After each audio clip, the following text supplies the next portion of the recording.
Halo, sebenarnya ini video sambungan ya. Kemarin kita habis review Mazda CX yang sudah selesai kita kerjakan, siap diserah terimakan. Kebetulan di hari yang sama ini ada sepeda yang baru saja selesai dicat ulang frame-nya. Sepeda ini cukup menarik kita bahas karena ini salah satu sepeda yang sempat booming karena frame-nya ini berbahan alloy ya. Kemudian fork-nya ini berbahan karbon ya. Mungkin sudah pada tahu ini frame alloy dengan fork karbon yang sempat menggemparkan dunia road bike karena murah tetapi agresivitasnya oke, banyak yang suka walaupun kurang bergengsi mereknya, sehingga ownernya ini sering diolokin ya, Mas harusnya kalau sekelas kamu ya sepedanya jangan inilah ya, harusnya lebih mahal biar lebih culture katanya.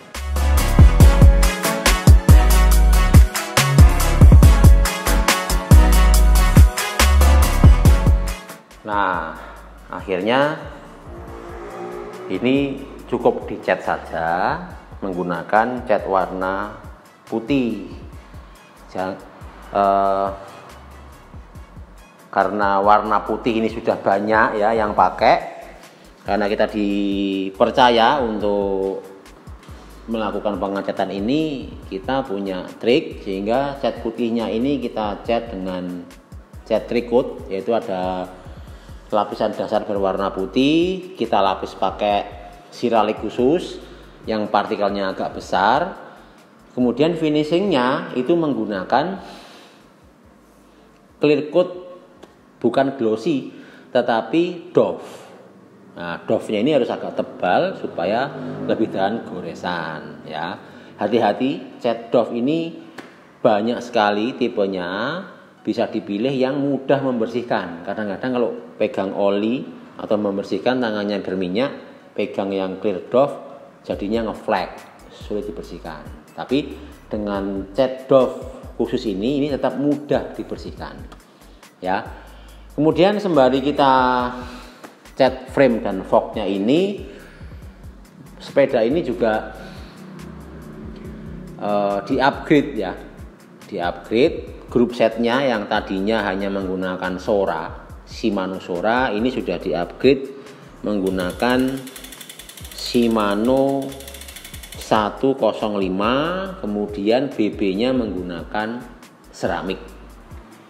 Ini juga udah kita lapis crank arm-nya ini menggunakan PPF sehingga kalau tergesek-gesek sepatu tidak terkena catnya, lebih aman ya.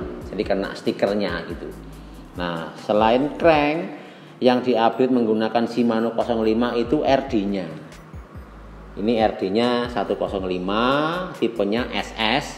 Jadi dia punya SS sama GS. Nah, ini yang pendek ini tipenya SS. Kenapa pilih yang pendek? Karena memang giginya ini juga dari Shimano 105 1132. Sehingga cukup pakai yang pendek supaya perpindahannya ini lebih stiff ya, lebih tidak ngeflek pada saat dipindah itu cepat gitu, tek tek tek tek. Nah, selain RD, FD-nya juga menggunakan Shimano 105. Gitu ya. Uniknya, ini kokpitnya bukan Shimano 105, tetapi menggunakan Ultegra. Ini coba Mas di zoom. Ini menggunakan Ultegra. Kenapa? Karena memang berat dari drifter ya, drifter itu ini alat yang untuk ngerem sekaligus untuk shifting perpindahan gigi ini, kalau Ultegra itu dibandingkan Shimano 105 beratnya cukup signifikan. Kira-kira lebih enteng Ultegra sekitar 70 gram. Tetapi kalau untuk FD dan RD berikut cranknya ya hanya beda-beda tipis. Jadi ini menu hematnya supaya smoothnya dapat seperti Ultegra, tetapi harganya bisa lebih hemat. Ya. Selain itu sepeda ini menggunakan stem dari S-Works, tetapi drawbarnya pakai punyanya Giant karena dia compact ya. Ini lekuannya ini majunya cuma sedikit, sehingga dari posisi menggenggam ke posisi drifter yang di sini ini dia hanya dekat sekali. Dari begini sampai begini itu cuma begitu saja. Tangannya tidak terlalu maju gitu. Oke, ini dari Giant. Sadelnya ini dari Prologo. Prologo ini ownernya sempat fitting di peloton ya. Jadi memilih sadel ini harus tepat. Bentuknya lebarnya berapa disesuaikan dengan jarak tulang pantat kita.